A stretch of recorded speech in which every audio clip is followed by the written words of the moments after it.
Good morning my dear students. आज मैं आपको क्लास 8 मैथ का लेसन 12.3 गुणनखंड फैक्टर का मैं क्वेश्चन नंबर 1 एक्सरसाइज का लेके आया हूं। इसमें पार्ट 1 है। पार्ट 1 में हमने 3 सवाल लिया है। क्या लिया है? निम्नलिखित का विभाजन कीजिए।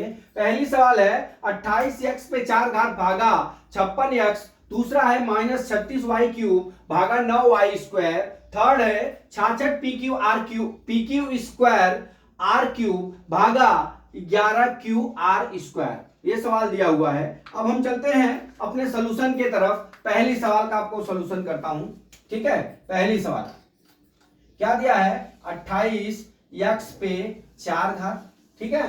तो अब देख लीजिए भागा कितना दिया है? 56x दिया है, ठीक है। अब हम इसको नीचे लिख सकते हैं 2 दूना 4 सत्ते कितना हो गया? 28 गुणे x पे 4 घात है तो 4 बार हम गुणा करेंगे,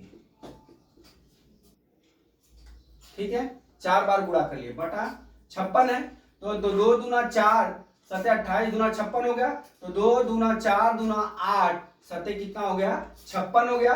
गुणे कितना लिख लेंगे? x लिख लेंगे, ठीक है। अब इसको काट लीजिए। काटने के लिए हमको क्या करना पड़ेगा? देखिए ये x इस x से कट गया। अब ये 2 कितना 2 बार है? 1 बार 2 बार 2 से कट गया। यहां कितना बच गया? 7 बच गया, ठीक है। अब ऊपर क्या बचा? बराबर। यहां पे लिखिए कितना बचा? 1/2, ठीक है। और गुणे कितना बच गया हमारा? x 3 बार बचा। गुणे x गुणे x गुणे x बराबर कितना हो गया? 1/2 x³, ठीक है। कितना बचा? x³ 1/2 x³ बच गया, ठीक है। ये हमारा पहले का आंसर, ठीक। अब हम चलते हैं दूसरी सवाल। सेकेंड सवाल में क्या दिया है? -36y³ भागा 9y² है, ठीक है। अब इसको हम तोड़ने के लिए आपको एक मेथड समझा रहा हूं। अगर ऐसा माइनस दिया रहे तो आप क्या करना? सबसे पहले -1 लिख लेना। -1 का गुणा करेंगे तो आपका जो अंक रहेगा उतना ही आएगा, माइनस में आएगा, ठीक है। तो अब यहां पे हम गुणे 36y³ बटा कितना लिख सकते हैं हम? 9y² लिख सकते हैं, ठीक है। अब बराबर -1 गुणे 36 है, ठीक है। तो बार 3 36 हो जाता है। तो 2 दूना 4 3 12 और 3 कितना हो गया? 36 हो गया। और गुणे कितना है? y कितना बार है? 3 बार है। y गुणे y हो गया। अब बटा, ठीक है। बटा कितना हो गया? 9। तो 3 गुणे 3 और गुणे y और गुणे y, ठीक है। इसका विभाजन इस तरह से करना, ठीक है। अब देख लीजिए y से कट गया, फिर y से कट गया, फिर 3 से कट गया ना। अब कितना बचा हमारा? -1 गुणे 2 गुणे कितना बचा? y बराबर है। गुणा कर लीजिए -1 और गुणे 2 दूना 4 y हो गया। बराबर कितना हो गया? -4y। ये हमारा आंसर हो गया, ठीक है। कितना हो गया? -4y, ठीक है। अब हम चलते हैं अपनी तीसरी सवाल। थर्ड सवाल क्या है माय डियर?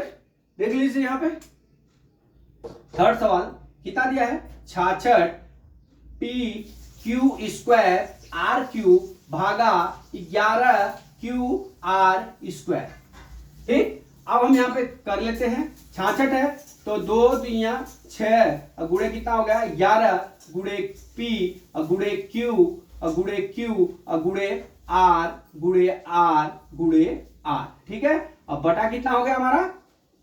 11 गुणे Q गुणे R गुणे R, ठीक। अब इसको काट लीजिए आप।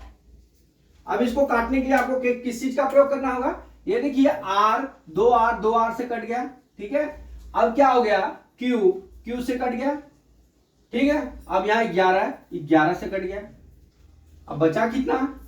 2 गुणे 3 गुणे P गुणे Q और गुणे कितना हो गया? R हो गया। कितना बचा? अब गुणा कर लीजिए। 2 3 6 PQR, ये हमारा आंसर हो गया। PQR ये हमारा आंसर हो गया।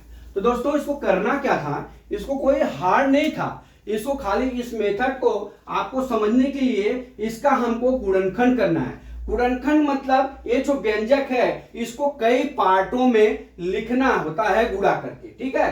तो हमने क्या किया, 28x4 घात को है इसको हमने गुणनखंड कर लिया, ठीक है, मतलब इसको पार्ट कर लिया। फिर इसके बाद नीचे वाले जो भाग होता है उसको भी हम पार्ट से भाग कर लेंगे गुणा करके, क्योंकि आप क्लास 8 में हो तो इसलिए आपको इस तरह से करना पड़ता है। उच्च क्लास में जाओगे तो डायरेक्ट भाग करके आप कर सकते हो, ठीक है। तो इस सवाल को इस तरह से सॉल्यूशन करेंगे। और माइनस वाला मैंने आपको इस तरह से सॉल्यूशन, इसको भी हमने बताया कि -1 इधर लिख लेना, फिर आप जो है इस तरह से आप इस सवाल का, तीसरा भी सवाल सेम है, उसको गुणनखंड करके भाग कर देंगे, वो हमारा आंसर आ जाएगा। तो दोस्तों ये आशा करता हूं कि ये सवाल आपको समझ में आ गया होगा। अगला सवाल कल मैं फिर लेके आता हूं। जय मां सरस्वती, जय भारत माता, जय जवान, जय किसान।